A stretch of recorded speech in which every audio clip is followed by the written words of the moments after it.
Hello and welcome to today's webcast, Hack Agile Marketing in 8 Simple Steps. My name's Sarah Gonzalez and I'm from Simple.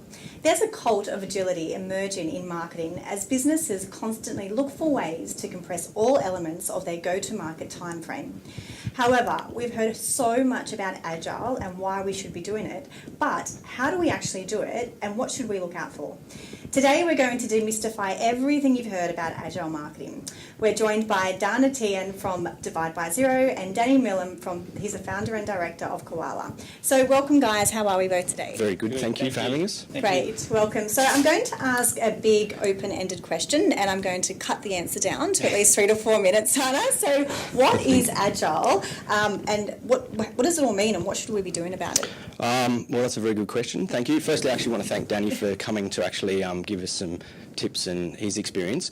Look, I think Agile or agility really looks to build nimbleness, adaptability, to do things faster, to control risk, with a view that you're also taking in measurement and data and information so that you can make really informed decisions. And ultimately, at the end of the day, agility is about how do you build really good value for your customers. So I think they're all great things that people would want to have. Yep. And so I think that's why, agility is now coming up in a world where we're moving faster. How do we actually keep a pace?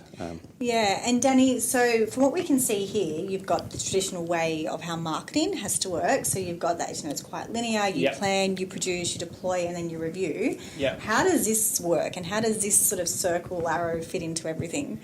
It works in many different ways. I think it's all about kind of making sure in your plan, you're planning for change and you're planning for testing. And it's really about defining what you're trying to test and then deploying it and reviewing it. And once you get a good cadence of that going, it's from there, it's really easy to kind of keep doing that and keep improving on your plan and your project.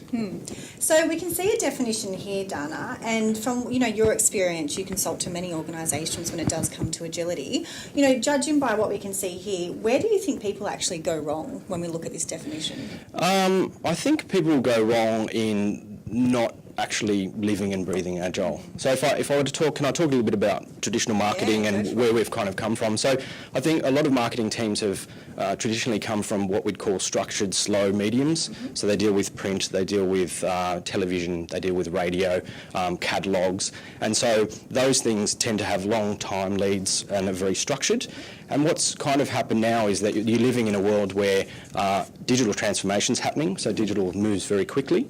But the other two things that have kind of arisen for marketing teams is there's a wealth of data now with which you need to process and make decisions on. And then in addition to that, you now live in a world where you've actually got a two-way customer exchange that's almost real time. So I think the reality is to be really agile and respond to that, where people go wrong is they actually don't go agile. Yeah. And just talking about those comparisons there, because we've seen a shift, and like you said, even from traditional, the way that we've always done things in terms of the channels we've been using, to how data-driven we are now. And Danny, you've experienced going agile firsthand within Koala. So when we do talk about the differences, how can we sort of use these and apply these within our organisations? Because is this traditional on the left to what we are now? Yep. Well, it's a great start for any organisation, starting with individuals and interactions over processes and tools. It's really about empowering your people. It's the traditional way is basically a top-down approach of I need this done by that and I need this campaign 3 months from there, kind of planning schedules in 12 months in advance, where it's evolving it to more about the people and giving them goals to hit, and then they work in their own individual teams to kind of redo that process to make sure it's the best possible outcome. Another good one is responding to change over following a plan. This is probably the number one thing with Agile is traditionally, and I'll use a case study right now, traditionally you'd go out and get like a TVC made. For us, we were looking at different TVCs and then we thought, hey, instead of spending $200,000 to $300,000, let's do something with around $10,000, really short budget, and then just keep iterating that video, which we did. We found a content creator, did that, and over the same period of time, which it would have taken to make the TVC, we had 15 different versions of the video out there, testing it, just testing the first 5 seconds of the video, just doing those things, which for 1/10 of the price, we got 10 times the reach, and the video by the end was 10 times better. So it's a really good kind of example of how to really plan for change.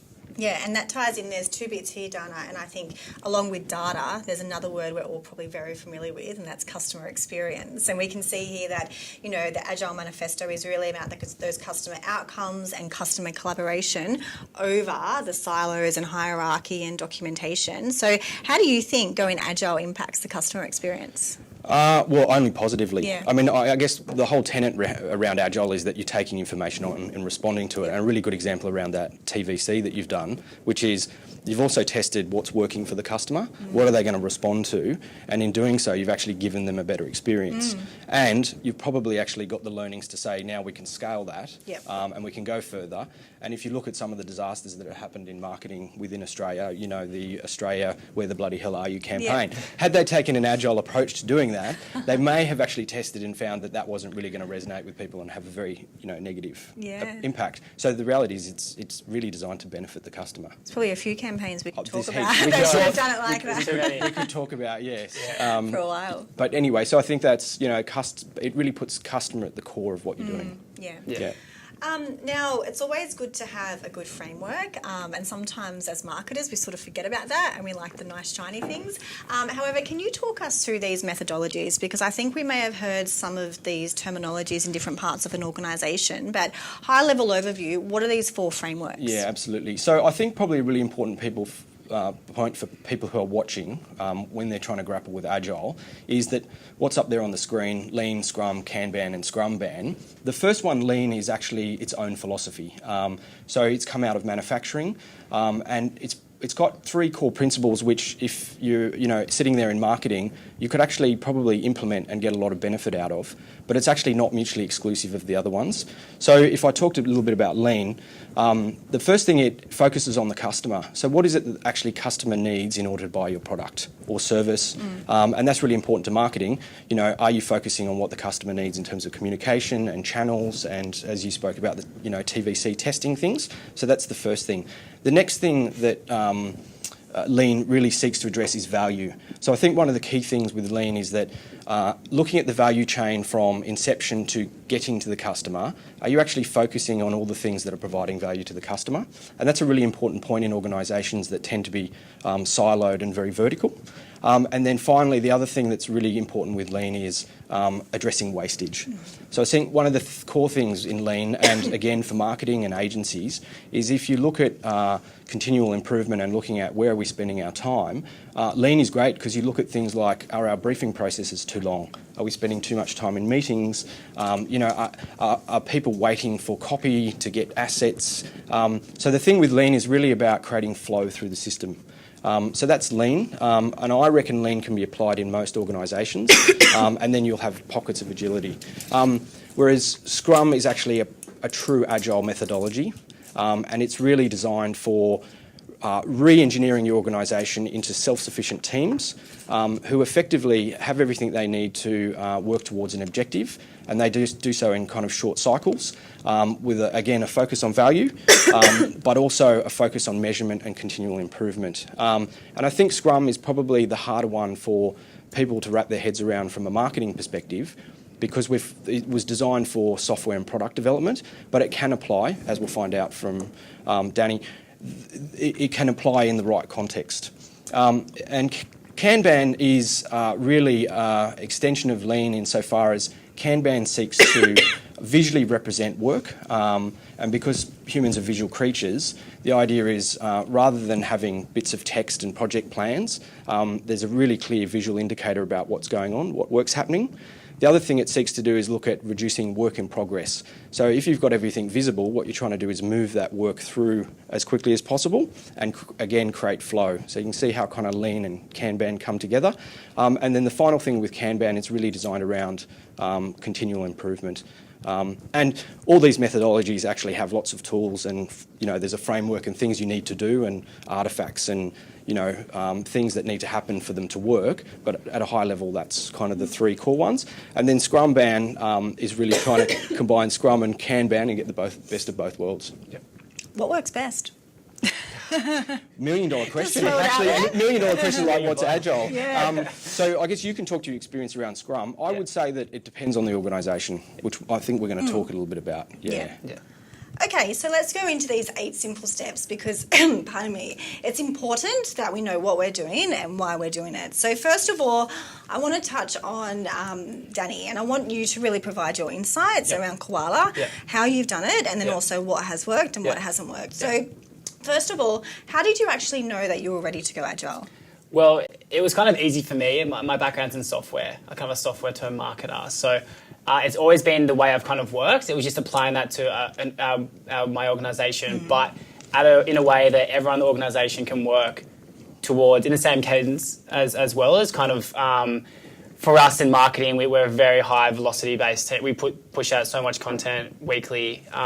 And getting that across all our organisation, we really needed a framework that would allow everyone to run. So we use Scrum at Koala. So really allow everyone in the organisation to run on weekly sprints. So we know, hey, if we've got a product launch this week, everyone in the organisation is working towards that product launch. So in case there's other priorities that are jumping in, they can wait till next week's sprint. So it really allowed us to manage prioritisation across the organisation and across markets and across products. And again, like I said earlier, it was quite easy for us because I always wanted the business to be agile. But I think for like a startup in this day and age, you kind of have to be agile. I think it's very hard or impossible to basically run your business without being agile and being a tech startup. I think all tech startups are agile. They really don't. If they don't think they are. They don't know it.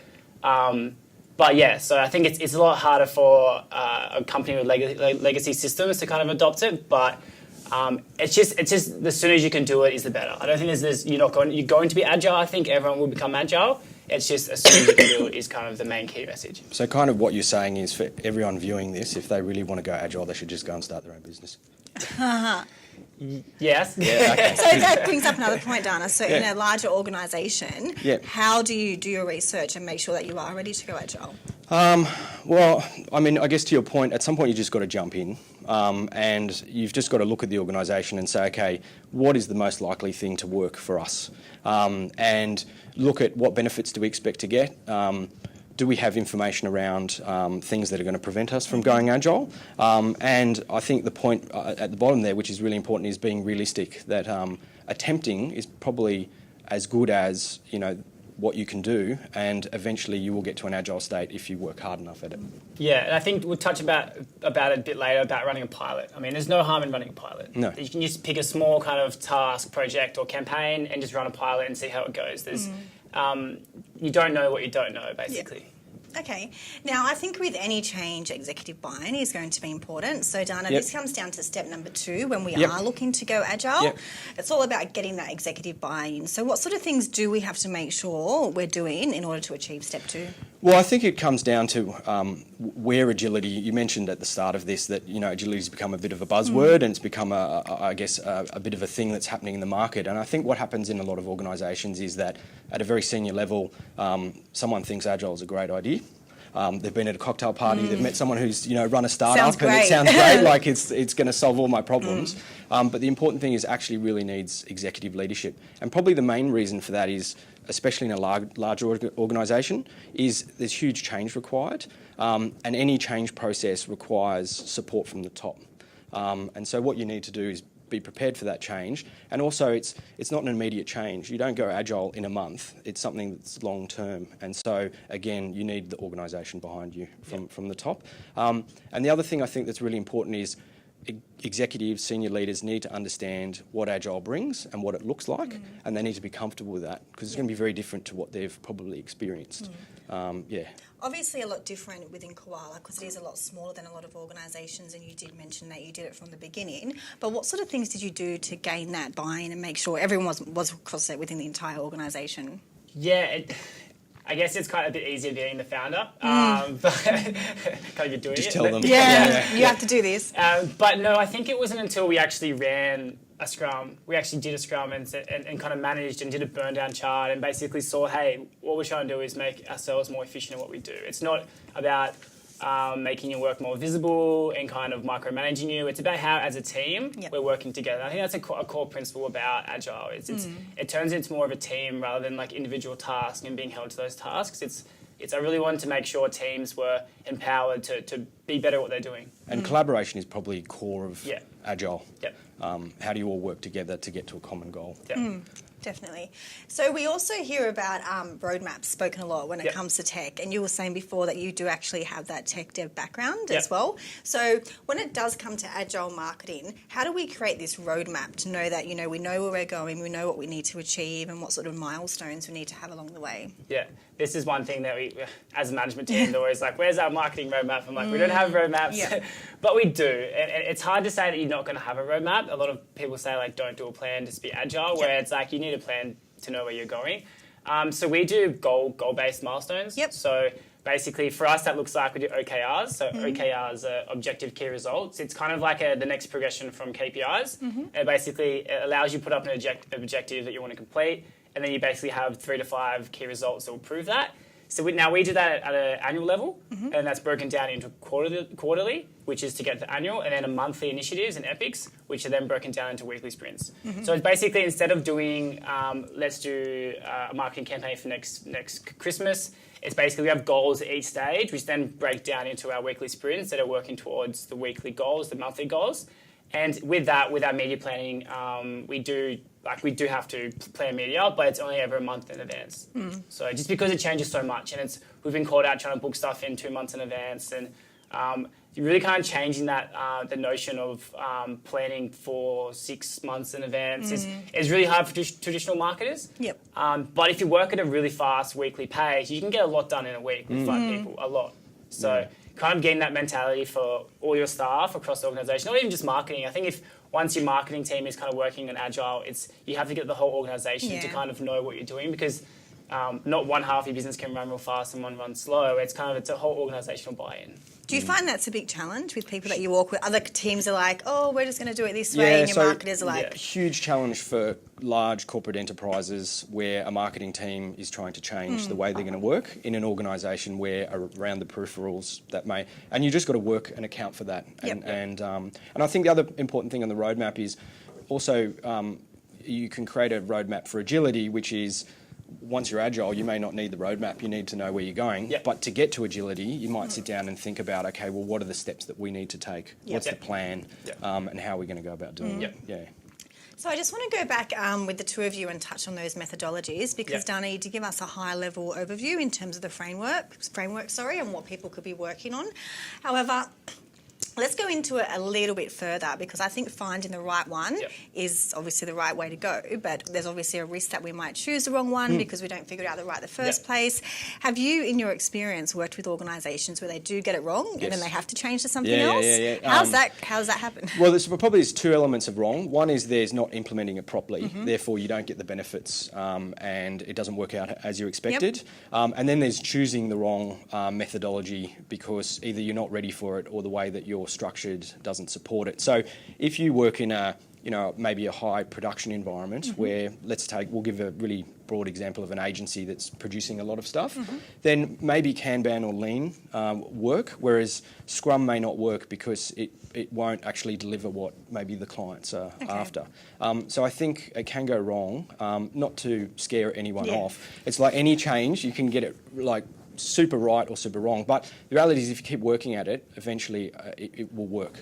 It's probably one of the key things. And it does come down to your organisational structure of who you have. If you have a cross-functional team or specialist, it really does, it's really hard to run a Scrum when everyone's specialist and not really that cross-functional. So it does come down to what your kind of DNA markup is with your employees. And that's a really good important point, because I think what often happens as well is that people pick up a methodology and say, look, I'm just going to drop it into how we run today. And something like Scrum, you actually really need to reconfigure the way that you're going to do work. And it requires, the right resources in the team. They need to be cross-functional.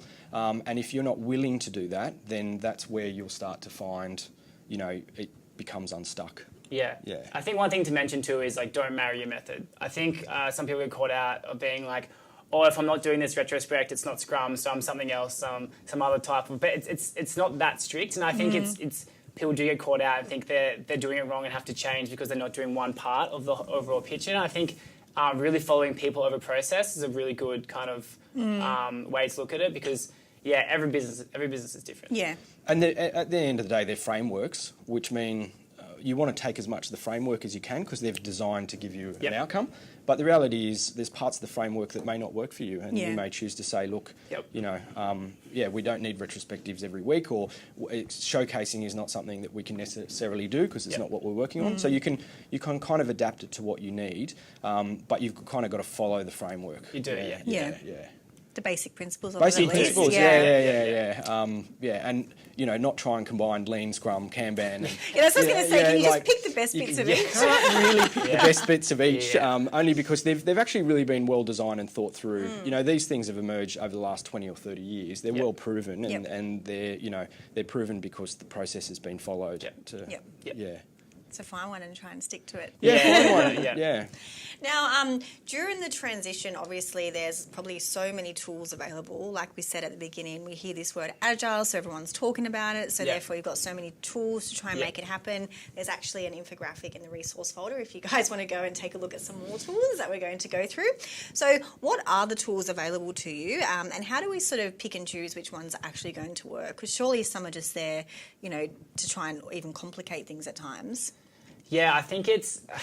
People call me SaaS man at work because they have so many... SaaS software platforms. I call them the SaaS man because I'm always just looking for new kind of things to...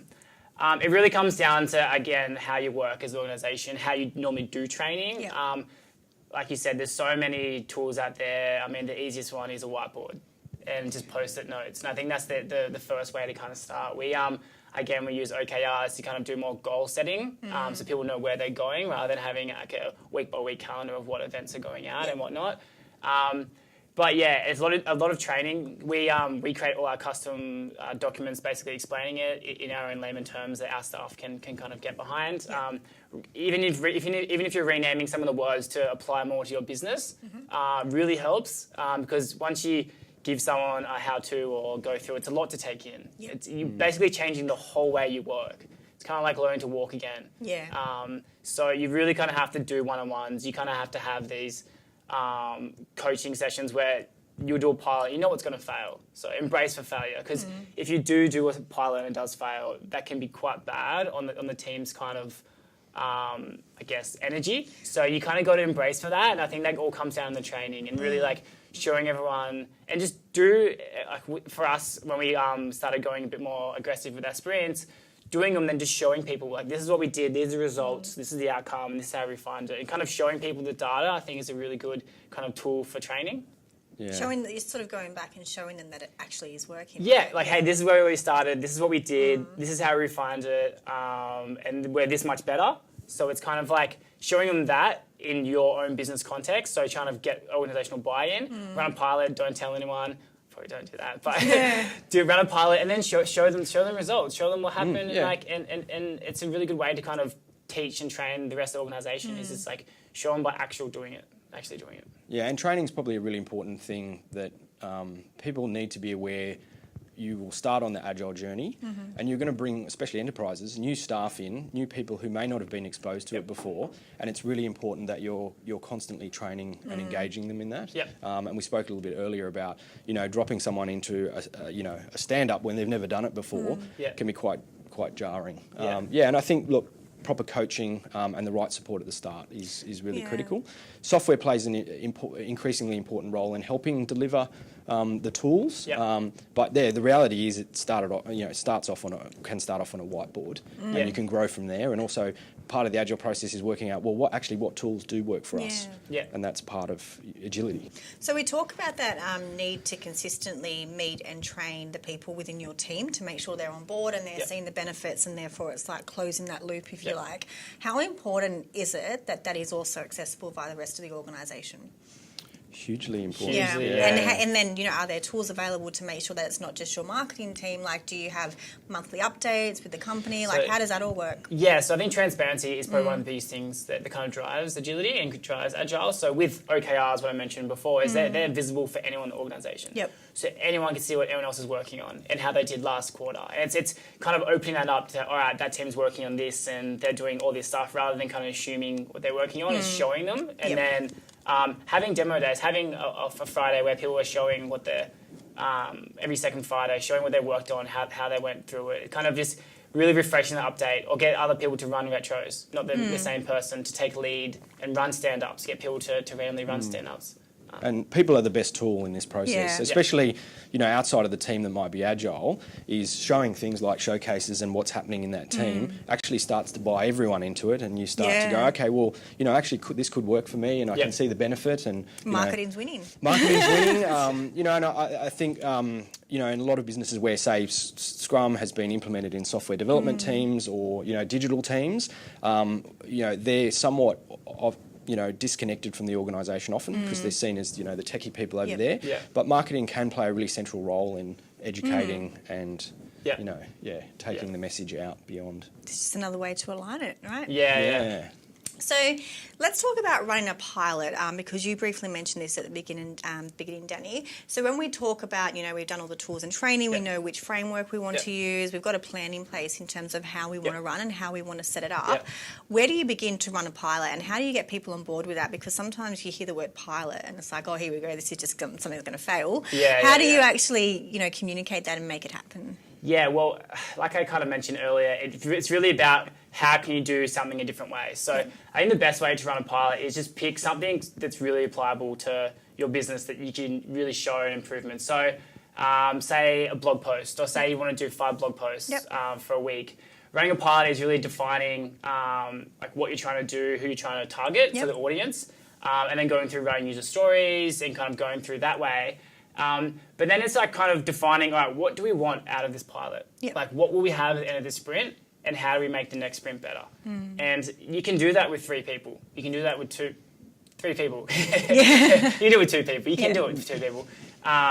But just picking something small, like if your organisation does blog posts weekly, or social posts, or campaigns, say Halloween's coming up, just run a pilot by just grabbing 3 people, maybe grabbing a week at a time or 2 weeks at a time, and really kind of defining and sitting down and doing planning as well of like what you achieved to do out of this, and then look at how you went. If you're doing Scrum, you can look at the burns out and see where you kind of excelled or didn't excel, and then try and do that next time. So if it's a blog post, say you want to do 5 blog posts, try to do 10 blog posts next week, or try and do 5 again and see how much quicker you can do it. And then refining the process, I think, is really important.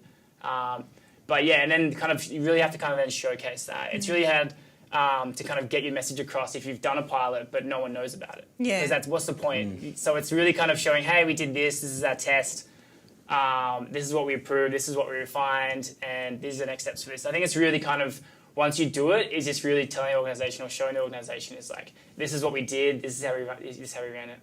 Do you think that's the best way done, that ramp-up approach? It depends. Again, it depends on the organisation. You might find that you've got certain marketing activity that would really benefit from an agile approach that you could pilot across. So content's one example. You might run BAU campaigns that you think, okay, how do we get much better at this? You might have a digital team that you could look to take on the agile journey and pilot there. So there's a few ways of doing it. Probably the key thing is the measurement and being able to demonstrate at the end of it that actually, this worked and this is the improvements we got.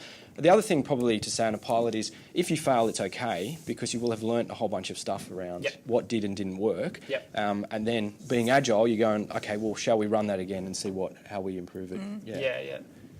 I think that thing that keeps coming up is that feedback loop, right? And making sure you're doing something, but you just need to make sure you're constantly demonstrating the benefits and circling back around, so people actually have that aha moment where it's like, okay, it's actually working. And it's not just something we're doing for the sake of it, like something new and so we did speak about executive buy-in as well, and how important that is. So I want to touch on unsticking the organisation now, because I think there's always going to be some hurdles with organisations and different departments, and it could be depending on the size. But I think, you've always got those different departments no matter how big or small you are. So when we talk about unsticking your organisation, how can we do this politely and also make sure that people are on board? So I'm going to hand this over to you because I know that you're dying to answer this question.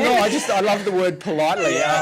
Look, I think one of the things with Agile and in a lot of organisations, there are sacred cows where people have ways of thinking about things. They've always done it that way. And the polite thing to do is really challenge those sacred cows, and look at why are we doing things this way and how can we do them better. So that's kind of one thing when you're trying to Agile transform within a team. And then outside of that, you've got to fund it correctly. You've got to make sure, as we don't just have executive buy-in, but people who are impacted by it understand that you've got pretty good change management. Yep. And you also, some of Kanban, for example, looks to, set up service areas and things that aren't going to move at the same pace, and you just got to kind of compartmentalise things and say, okay, if we have a legal team that have a certain way of doing things, how do we work in with that rather than trying to force them to be agile? Yeah. And just build that into our process, knowing that if we do a sprint, we need this much allocated or whatever it is. And the other thing, long-term commitment is really critical. I mean, it's the last point on the slide there, but it takes a while for Agile to ramp up, and it also takes a while for people to become comfortable with Agile. Yeah. So, and probably the other big one that happens with marketing teams is having agencies who may not be Agile. You need to really work quite hard with them to take them on the journey, because often in all these Agile things is about getting flow and, sustainable pace. That you're relying on third parties, they've actually got to come to the table as well. Yeah. How did you find the transition?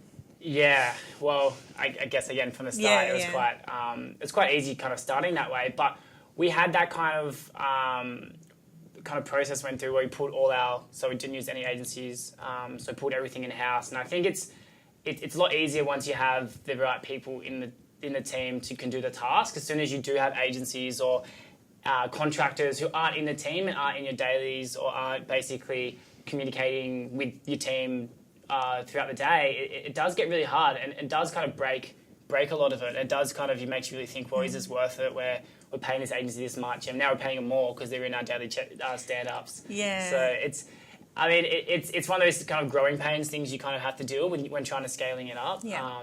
But yeah, I think you touched on some really good points there about that. And I think any agency that's watching this is going to be terrified now. I'm really worried, but no, they can work together. And maybe that's why they're watching it. Yeah. No, you can work together. But yeah, that's how I'd seek to unstick the process. Yeah. And on that point, I think I should kind of mention for agencies to try and push that approach. Yeah. When we were kind of moving agencies in house, a few kind of like, hey, yeah, we want to try this, and I thought it was a really cool initiative. If they had someone kind of dedicated to your team to be that extra man, because a lot of agencies would be like, oh no, we have our own systems, we run this. Yeah. We use Microsoft Project to run your business. But yeah, if you're listening as an agency, I think it's a good way to approach client success. Okay, so before we get into number 8, which is the final one, I just want to ask people if they do have any questions to please type them through. I've also been informed that there's an issue with the link, so if you do actually complete the exit survey at the end, we'll send you a copy of the recording with the Agile Marketing Tools link. That's also in the resource folder. So we've done everything. We've gone through the 7 steps. We know it. We know we've got that gut feeling. We know it's ready to go. We've also communicated with all of the stakeholders involved. How do we then know that we're ready to scale? Is it just like, finger in the air, or is it one of those things where, is it really that obvious? I think it does become obvious. Yeah. I think what happens is with Agile there's a groundswell, and there's things, which start to get demonstrated where it becomes the normal for an area or a team, and it just, you start to grow it from there. And so I think when you're going to become ready. And the other thing with Agile is it doesn't have an end point. Yep. So you'll find, you kind of suddenly are agile and you're working in an agile way, and you just got to keep going. Yeah. And that's you'll know if you fail. Yeah. It may not be obvious. Yeah, everyone will know, but it may not be obvious that you're actually in the flow and you're doing it. Yeah. Yeah, I think if you're at this stage of number 8 of scaling up, you are ready. Yeah. There's no doubt thinking that you're not ready. It's kind of really easy to think that Agile is really hard and it's not really for my team. But if you're watching this webinar, so you probably are ready. Taking the first step. Well, there you go. Yeah. And it is just kind of getting buy-in, and that I don't think is quite hard once you kind of do your homework, work out what you want to pilot, what you want to kind of achieve out of it.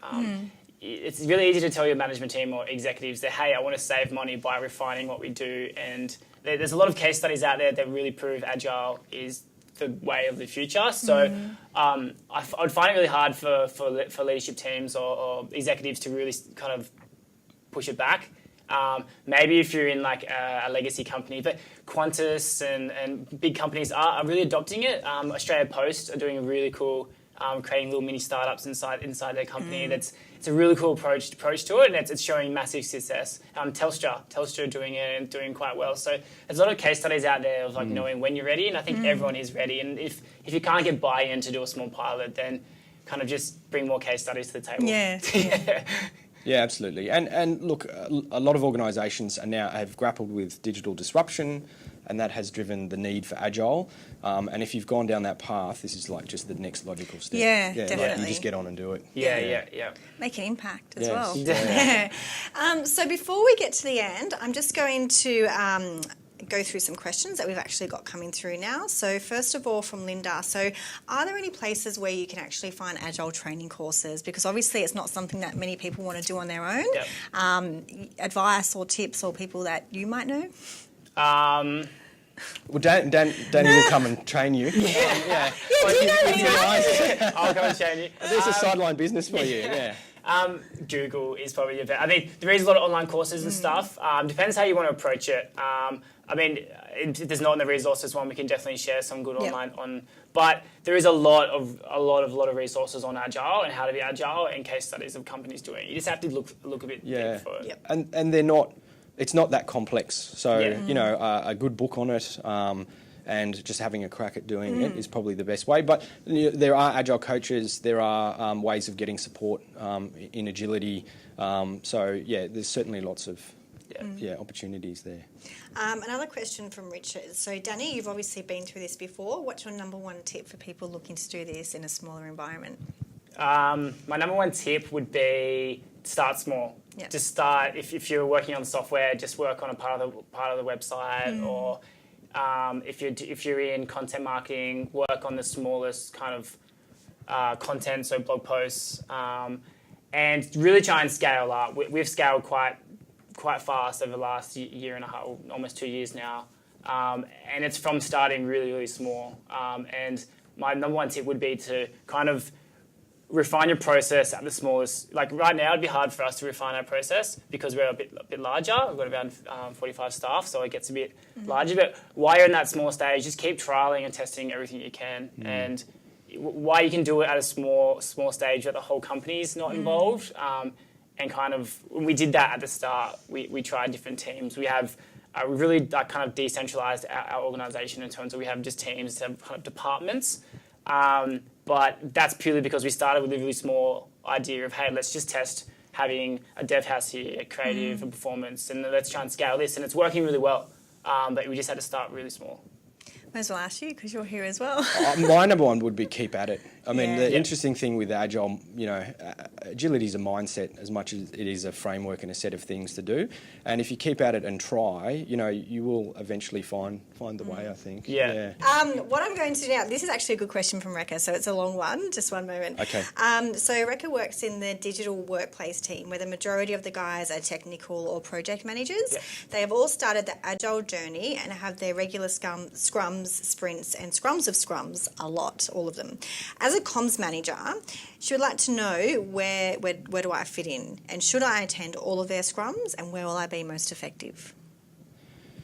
That's a really good question. Yeah. A very broad question. Told you I'd test you at the end. Look, I think probably the important thing is understanding what skills does she bring to what's going on, and then where is she best placed in the process. And it might be that retrospectives, for example, is where you pick up most of the information that you're after, as opposed to standing in every daily stand-up. And I think, back to the lean principles, it's really about optimising your time as well. And so you might just have to try a few things out and then actually, you know, I get most of my benefit doing this, or, you know, circumventing it and spending some time with people. Yep. Yeah, I think it might be just as well, just stepping back a bit from being involved with the weekly sprints to maybe having a monthly one, which is kind of like the initiatives or the epics that are going out the next month. It'd be a shorter or same time meeting, but it's kind of then it's less micromanaging. It's kind of like you get overall picture of how everyone's feeling and run a retro on those months as well. Yeah, definitely. Yeah.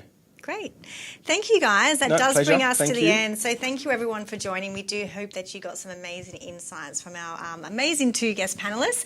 If you'd like some more information about Koala, feel free to speak to Danny or go onto their website. They also do some amazing things, and we should write a case study about you.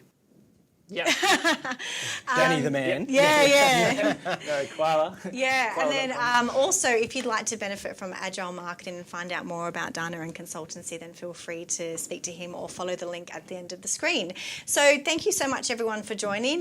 Feel free to get in touch with Simple if you're looking for some sort of platform that's going to help you plan, create and also optimise all of your marketing activities in one place. And good luck on your journey with Agile. It's supposed to be a fun one, so enjoy it. And we'll see you next time on one of our webinars. Bye for now.